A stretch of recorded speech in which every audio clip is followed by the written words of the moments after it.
บิ่งมวนต่อหลังจากที่ป้ากับผัวได้ชอบจะปีแล้วพวกคนเมืองมดเพิ่นลงมาหาเฮาอ่ะนะเพิ่นก็เลยเป็นคือผัวเก่าเฮาแหละก็เลยหย่า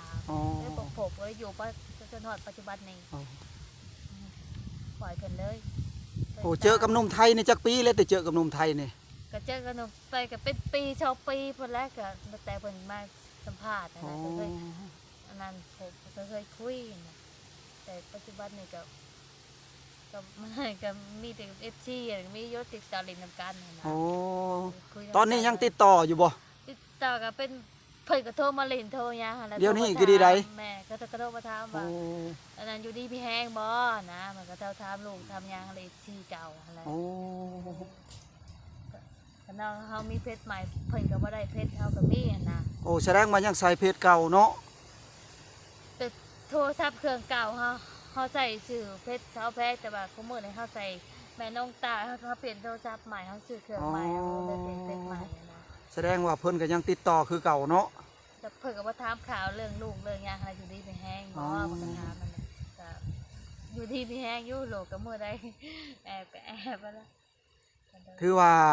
แต่ปะกันมากับผัวนี่ก็รับภาระนี่ก็บ่แม่นน้อยเนาะความยุ่งยากถูกลุงเลี้ยงลูกคนเดียวนะแม่เลี้ยงลูกตั้งแต่ยังแดงๆผู้แลผูกอ่ะที่2ปากกันก่อนได้บ่เดือนหนึ่งบ่ลูกอ่ะบ่ได้จำนะเฮาออกแต่ไผ3 มื้อ4 มื้อพอมันก็ไปเมื่อบ้านเพิ่นเลยเพิ่นบ่มาไกลเลยนะเพิ่นว่าไปได้โชคกายคนเด้อเพิ่นว่าไปลำไปเลยไปเฮาไปเว้ากับเพิ่นก็บ่มาเพิ่นว่าบ่อยากไปเว้าลืมใดเพิ่นว่าสิเพิ่นให้เฮาเองเฮาก็เลยลืมไรหยังว่าคันจะป้าเจ้าก็มาเว้าความกันดีๆกับป้ากันเขาว่าเจ้าเว้าหลายเพิ่นว่าข่อยบ่ได้อยากป้าเจ้าบ่อยากป้าเป็นหยังเจ้าก็ไปลิ้นบ่จี้ก็ว่าก็เลยเว้าจริงอ๋อเฮาเว้ากับเพิ่นคือว่าเพิ่นก็ว่าเขาไปลิโชคกายมันแม่เขาป้าเจ้าว่าเพิ่นเป็นกันแบบจนบริบูรณ์นำลูกเต่าโดยลูกไปมาลูกไป2 คนนำผู้นึงไปก็ดังเด้อและโอ้ย้อนบัดสั้นจังว่าอยากได้แบบ30ขึ้นไป50 40และ50เนาะเพราะว่าเขาผู้หนุ่มนี่เขาย่านบ่อยู่นำเฮาคือเก่าย่านเขาบ่แพงลูกเขาย่านเขาบ่แพงลูกเนาะเขาเด้อกำลังเด้อแบบนี้เนาะแต่ว่าสิเอาซ้ำกันแบบว่าเฮาย่านเขาบ่แพงลูกเฮาก็เลยบ่น่ะคุยนะเป็นจังถามว่ามีบ่ก็มีก็คนเขาอยากได้พวกอ่ะสำเฮาเจ้าก็โอ้เดี๋ยวนี้ก็มีเนาะก็มีแต่เฮาบ่อยากได้เฮาอยากได้คนลาวหรือคนไทยเดียวนี่ฮะคนลาวแล้วแต่คนลาวเนาะอายุชาว8ชาว7ก็มีคนมากแต่ว่าเฮาบ่เอาว่าเฮาได้อายุ30 40 50ปานนั้นก็ผู้ใหญ่เพราะว่าพอสิได้เบิ่งเฮาได้นะดึงเฮาได้จังซั่นอยากให้เขาหักแพงลูกเฮาเลยแล้วเอาจะปล่อยยันเขาบ่หักแพงโดยแพงลูกนะแสดงว่าอายุ29 28ลงมานี่ผู้ถือว่าน้อยใจเลยเนาะถือว่าน้อยใจแล้วผู้บ่าวนี่หั่นนะมามักสาวแพงนี่บ่ได้ทุกคนเพราะว่าเพิ่นนั่นเพิ่นย่านบ่แพงลูกเพิ่นก็มันแต่ว่าไกลเขาเป็นคนบ่กินบ่ติดบ่ลิ้นก็คือนั่นแหละก็น้อยนักเนาะจังมีประมาณนี้โอ้เห็นว่าวัยรุ่นบ้านเฮาก็มีแต่คนดิ่งคนกินบ่ถึงเจ้าโดยมันแบบย่านบ่เป็นเฮือนเป็นซานคือเก่าเนาะเพราะว่ายังบ่เที่ยงย่านบ่เป็นเฮือนเป็นซานคือเก่าหั่นแหละโดยอ๋อคือเฮาพบกับคนบางว่าเพิ่นก็ลูกเฮาจับโทรศัพท์มานึงก็วีโทรศัพท์แตกเป็นนั้นเลยแสดงว่าเลยอย่าเฮาเปิดเฮาหูใจเบิดสิเป็นนิสัยคือพวกเก่าเฮาที่แท้เฮาเบิ่งคลิปอ๋อจับโทรศัพท์ก็บ่ได้ลูกเขาจับโทรศัพท์เพิ่นบ่ได้วี่เชนแตกเป็นเพือกเลยจนเฮาว่าเฮาโอ้เฮาว่าสิบ่ว่าสิเป็นคือไซพวกเก่าเฮาได้แต่เฮาก็เลยพาเพิ่นไปขึ้นเวียงไปปะกันอยู่เวียงนะเมื่อบ้านเพิ่นเฮาก็ปริมช่างกับเพิ่นกลับมาบ้านเพิ่นว่ากูกลับกูแล้วบ่ต้องสั่งก็มึงกลับโลกก็ว่ามึงก็เพิ่นหายนี่เนาะก็บ่มักคือไซแบบนั้นหั่นเพิ่นบอกว่าเพิ่นบ่มักมักแต่แม่บ่มักลูกถือว่ามักแต่แม่บ่มักลูกเนาะแม่นมักแต่แม่เขาแต่ลูกเขาบ่มักมันเป็นมาบ่ได้จังซั่นแม่นแหละถ้าลูกเขาจับโทรศัพท์เป็นน้อยหนึ่งก็บ่ได้นำวีใช้เตียงกับตลาดเฮือนเฮาอะไรแตกเป็นเพื่องเลยโทรศัพท์เพิ่นเองอะไรว่าเจ้าเฮ็ดที่ไผก็ว่าเฮ็ดเป็นเจ้าบ่ถึกก็ว่าถ้าเจ้าคิดก็เจ้าอยู่เฮือนข่อยจะมาหาข่อยบ่แม่นข่อย เขาว่าเขาเจ้าบ่มักเจ้าก็เว้ากันดีๆเขาว่าเขาเจ้าบ่มักเขาเจ้าคอยเจ้ามาเบิ่งเนาะเจ้าว่าเจ้าหับได้เนาะสิได้ แม่ เพิ่น น ว่าเพิ่นหับได้ บ่เพิ่นก็ฮู้ว่าเจ้าเป็นแม่ห้างบ่ โอ้เฮาบอกว่าเจ้าหับได้บ่ว่าเฮาข่อยมีลูกเจ้าคนได้หับได้ข่อยหับได้ทุกสิ่งทุกอย่างเขาบ่ติ โอ้ เพิ่นจะบอกจริงๆเพิ่นว่าเป็นผู้เว้าเนาะเพิ่นเอาไป2-3มื้อเขาก็เพิ่นก็เฮ็ดนิสัยแบบ เปลี่ยนแนวใหม่ เฮ็ดจิตใจแบบเฮ็ดให้เฮาเปิดเลยนะคือหมาย3มื้อ4มื้อมาอยู่นำเฮาเฮ็ดให้เฮาเปลี่ยนเฮาจับลูกเฮาจับโทรศัพท์แล้วก็ไปวี่ใส่เตียงตายเป็นเฟืองแล้วโทรศัพท์เพิ่นเองเขาว่ายังจะเฮ็ดบ่จริงเขาว่าเขาเจ้าบ่ให้ลูกคนหลิจักก็เว้าก็ดีๆเขาว่าเขาสิเอาให้เขาว่ามึงบ่ต้องเว้าแล้วมึงบ่ต้องเว้าเป็นจังซี่กูบ่อยู่ในหัวมึงหรอกกูสิลงไปหาเมียเก่าไปเอาแล้วเขาเมียเก่ามาอยู่คุกจังเขาว่าไปเอาซะ โอ้เพิ่นก็มีเมียบ่ มี โอ้ เพิ่นก็มีเมียแต่ว่า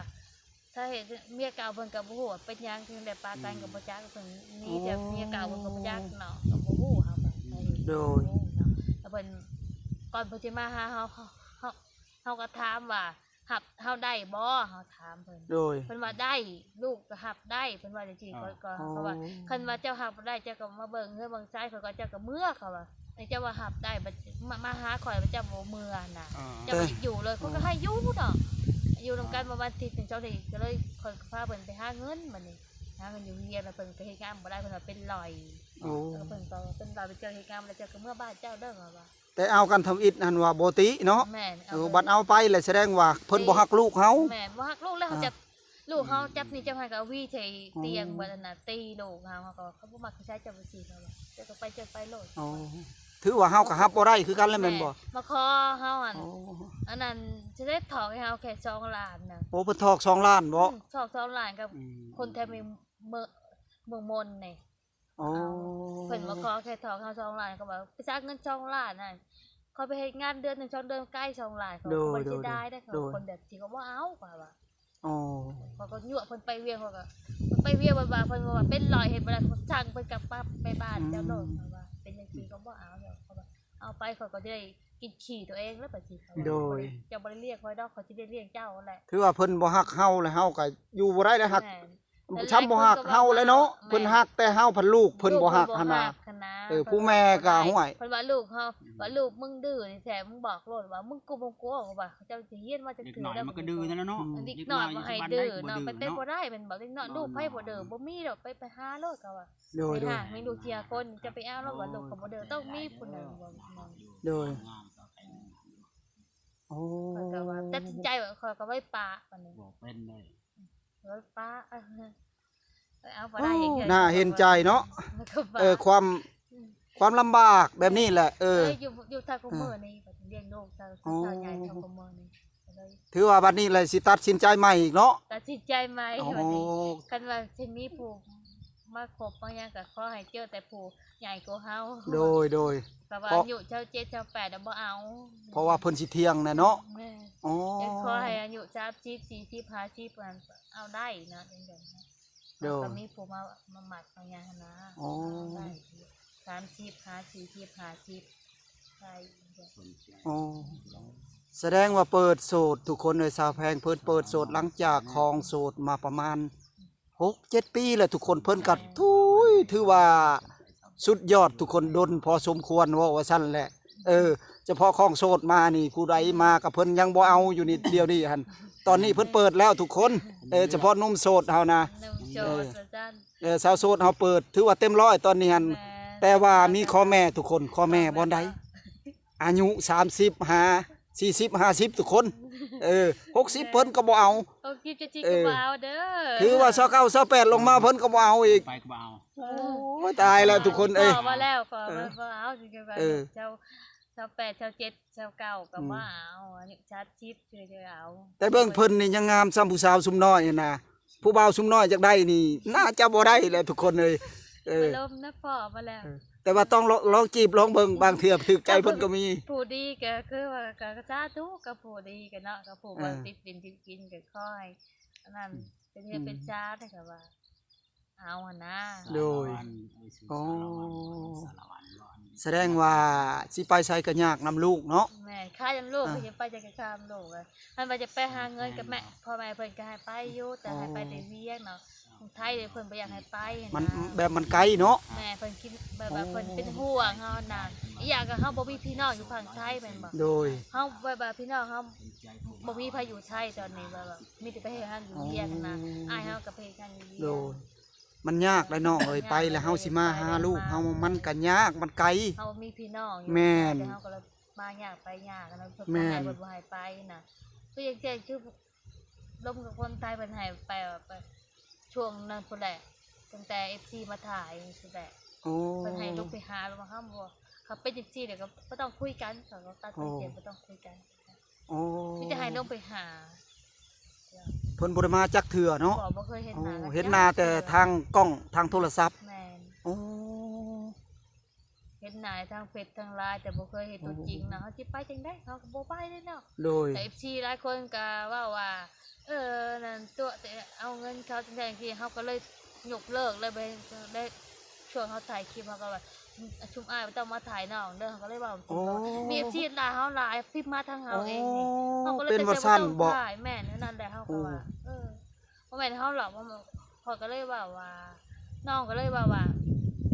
บ่แม่นน้องหรอกเด้อน้องว่า โดย ค่ะเขาเต็มใจให้เขาก็เอาดอก โดย เขาเต็ แม่น ใจ แม่น จะซอยอะคือ แม่น ใจเขาซอยชื่อรถชื่อลาเขาก็เอาเขาเต็มซอย โดยแม่นและ มัน น้ ว่า อง จะ เอ้ ให้ ย เขาไปหาเขาบ่ไปเพราะว่าเขา แม่ บ่ น เคยเห็นหน้าเขา โด เขา ย ก็บ่เคยเห็นหน้าเฮาอันบ่ โด ก่อย นสิเอากันหมากกันก็ต้องมาเบิ่งเฮือนซ้ายกันแม่น แม่นแห อั ละ นนี้ให้มีแต่ให้เขาไปหาไปบอกว่าเขาอยู่เอาเงินเขาข้ามเพิ่นเลยบ่ไปหาบ่ลงไปหานะเพิ่น โดย FC เพิ่นนั่นว่า โอ้ เอาก็เลยว่า มาแล้วนะครับ ชุมอ้ายบ่ต้องมาถ่ายเขาก็ย้ายไป FC ว่า โอ้ มี FC มาด่าเขาร้ายเขามาเขาก็เลยยกเลิกกันนะเขาเลยไปถ่าย โอ้เป็นว่าซั่นจังได๋ยกเลิกเฮิงเติบเนาะ แม่ โอ้ เป็นปี2ปีไปถ่ายคลิป โอ้เป็นปีสองปีบ่ แม่น โอ้ เขาบอกเขาเองนะก็เขาจะบอกว่ามาถ่ายได้ฮะ โอ้ เขาบอกกับน้ำมาเวียดว่าบ่ต้องมาถ่ายเขาเองเด้อเขาว่า โอ้ เขาสิบ่ถ่ายนึงเขาว่าจังซี่ถ่ายเป็นจังซี่ว่ามี FC ก็มาด่าเฮาหลายว่า แมนถูกต้อง อันนั้นจังว่าเฮาหลอกเอาเงินค้ำเพิ่นบ่ลงหาเพิ่นนั่นน่ะ โดย ก็พี่น้องเพิ่นเองนะมั้งเนาะ โดย คันบ่แม่นพี่น้องเพิ่นเองก็ลูกหลานเพิ่นแหละ โดย มาปลูกคนไทยได้ก็เป็น อ๋อ ขายาวเลย ถึกลูกเพิ่นมาด่า อืม ก็เลยยา มีแต่เป็นกำลังใจให้น้องเอ้ยเฮ็ดให้ได้สู้ เรื่องชีวิต จุยเห็นลูก สู้ๆต่อไปเห็นได้ลูกเฮาก็ใหญ่ซ้ำนี่แล้ว แม่ เออ แต่เฮาก็บ่ได้เป็นห่วงมันได้แล้วเฮาเลี้ยงลูก แม่น ใหญ่แค่นี้เฮาก็ใช้เพิ่นได้อยู่ โอ้ แล้วก็เฮาลงเกี่ยวข้าวมื้อเช้านี่ จาก เพิ่น นา ก็ ให้ ลง แม่กินได้แล้วเนาะ โอ้ แม่น โอ้ได้แล้วใหญ่แล้ เกี่ยว ว ข้าวชอยมื้อเช้านี่ โอ้เกี่ยวเข้าวก็เป็นเลยเนาะ ผู้ชายเป็นเลิกเกี่ยวข้าว โอ้ เกี่ยวให้ตอนนั้นเลย โอ้ เพิ่นก็ลงเกี่ยวชอย พังเว้านี่สิแล้วเลยนี่เนาะโอ้น่าเศร้าแพงทุกคนเอ้ยตอนนี้ก็เพิ่นมื้อนี้เพิ่นเกี่ยวข้าวทุกคน ใกล้สิแล้วแหละทุกคนเอ้ย มื้อนี้ก็ดีเพิ่นก็ดีเป้าผ่านผ่าอุปสรรคความทุกข์ยากทุกคนเลี้ยงลูก ถูกกินเลย เป็นแม่เลี้ยงลูกเดียว ทุกคนผัวปะทุกคนเอ้ยว่าซั่นแหละโอ้ทุกคน เลี้ยงลูกคนเดียวก็ลำบากเด้อ น่าเห็นใจลำบากทุกคนเอ้ยโอ้ยเพิ่นก็ได้นอนหน้าบ่ นอนบ้าน นอนบ้านนะ พ่อแม่นอนนะ นอนเฮือ คือว่ามีพื้นมีภัยอยู่นาเนาะ ต่อมาแต่เฮือนพุ่นแหละ โอ้ ต่อมาก็เชียร์หลายได้ค่ะบอกก็ไปก็เดือนนี่ค่ะ80,000พุ่นได้ต่อมาว่าไผมันบ่แห้งทางน้ำมันก็กระทั่งเคินน้ำก็เลยแพงลูกเขานอนนาหมดเด้เขานอนเพราะว่าลูกเขาเขานอนเฮือนกับ นอนกับไผ ผู้เดียวบางเดือกับเอื้อยนอนกับเอื้อย โอ้ ลูกคนมือนอนน ลูกเขาบ่ติดค่ะเด้ โอ้ ำผู้ชายเป็นยังบ่ติดเลย บ่ติดประจอเขานอน ต้องบ่นอนผู้เดียวเนาะหนาวแล้วนอนผู้เดียว ก็บ่ได้ดาวดอกตัวโบมหรือดาวก็ บ่ได้ทำมีเด็กน้อยนอนนำ มัน มันก็ มันสิอุ่นบ่ตุ้มผมบ่บุญนะ อุ่นนั่นแหละตัวโบมเดียวก็ยัง บุญนะ บุญก็อุ่นนั่นแหละเนาะ โดยทุกคนเพิ่นก็หาอยู่ตอนนี้กำลังหาทุกคนเลย หาเนื้อโค โดย ขอให้ได้อายุจะ7จะ8แล้วบ่อยากเอาเด้อ โดย ไปได้บ้านนอก ถือว่าโสดแล้วเอาแม่นบ่30ขึ้นไปเลยแม่นบ่ อืม โดย ขอเพียงแต่อย่าหลอกเนาะ ต่อทางเฟซ โอ้ คันว่าหากบ่ต้องมาประตูว่าหากแต่คันว่ามีลูกเมียแล้วว่ามีลูกเมียบ่ต้องมาตัวว่า โดย บ้านเลย ตอนนี้เปิดโสดแล้วสาวแพงตอนนี้หันคนดังทุกคน ทุกคนอาจจะทุกคนอาจจะเคยเห็นผ่านมา แต่เพิ่นนี่เป็นคนดัง สองคนอื่น คนดังประมาณ5 6 7 ปีแล้วทุกคนเอ้ยคนดังนี่เพิ่นเป็นคนดังนี่แต่บ่าวคำพงยังบ่เห็นบ่าวคำพงฮักกะมา เพิ่นปิดไทยคลิป มื้อนี้ทุกคนเลยมาเจอคนดังแล้วมื้อนี้ทุกคน โดนแล้วแต่ โดนแล้วเพิ่นเปิดเริ่มใหม่ ปิด2-3 ปีแล้วเขาบ่ได้มา 2-3 ปี ถ่าย เลย มาเจอคนงามมื้อนี้ทุกคนโอ้ยมื้อนี้ฮะมาเห็นแบบตัวจริงเลยนะทุกคนมื้อนี้ฮะ ตัวจริงเสียงจริง ตัวจริงเสียงจริงมื้อนี้ฮะถือว่าเป็นกำลังใจอ้ายเป็นกำลังใจให้เด้อสาวแพงเด้อ เบาหน่อมนะครับโดยโอเค โอ้ ก็ทุ่มใจก็ค่อยเจอแต่ผู้ เจอคนดีๆวะ เจอคนดีๆคือลงลามกเลยก็บ่เอา โอ้ บ่คุยอีกบ่เป็นเลยนะ สุภาพ เนาะ เนาะ เว้าสุภาพ ขอเพียงจริงใจเนาะ ก็เป็นจริงใจบ่แม่นว่าลามกก็บ่เอาคนไทย โดย ขอเบิ่งนี่ก็หันก็บ่เอาอีก คนละหมก โอ้ ไปที่ขอเบิ่งมื้อนี้เบิ่งหันก็ไปคุยกับคนลาวดีกว่าเลือกกับคนลาวดีกว่าจังซั่น โดย บ่เอาจังซั่นบ่า สมทรง ตอนก็ชุมายังบ่ได้มาถ่ายกันคือกันแล้วบ่า โดย เขามีเฟซมีไลน์แล้วก็แบบเขาเป็นเพื่อนนั่นแหละ โดย เขาก็ว่าเจ้าแพ้อยู่บ้านใดอยู่เมืองใดแข้งใดเขาก็ถามที่คนไทยเนาะ โอ้ เขาถามว่าเขาก็ตอบว่าอยู่สวรรค์เขตว่าอยู่ในเมืองยังเขาก็ถามมาหลายเนาะเขาถามมาเขาก็เลยดอก เมืองจำพรแข่งจังหวัดนาเขต เมืองจำปอยแข้งสวรรค์เขต ข เพิ่น อ ว่า ให้ทาง มีครอบครัวเลยบ่ถามเป็นจริงจังนะเบิก อ๋อมันเป็นลายทรง ก็ ดิ เลย น ว่า แห้ง เคยมีอยู่เขาก็ตอบคนจริง โดย ไปมาสัญจร ไปคุยไปคุยมาเพิ่นว่า ไปมาได้ ว่าลามกคืออ้ายว่าอะไรบักเป็นเลยบ่ได้คุย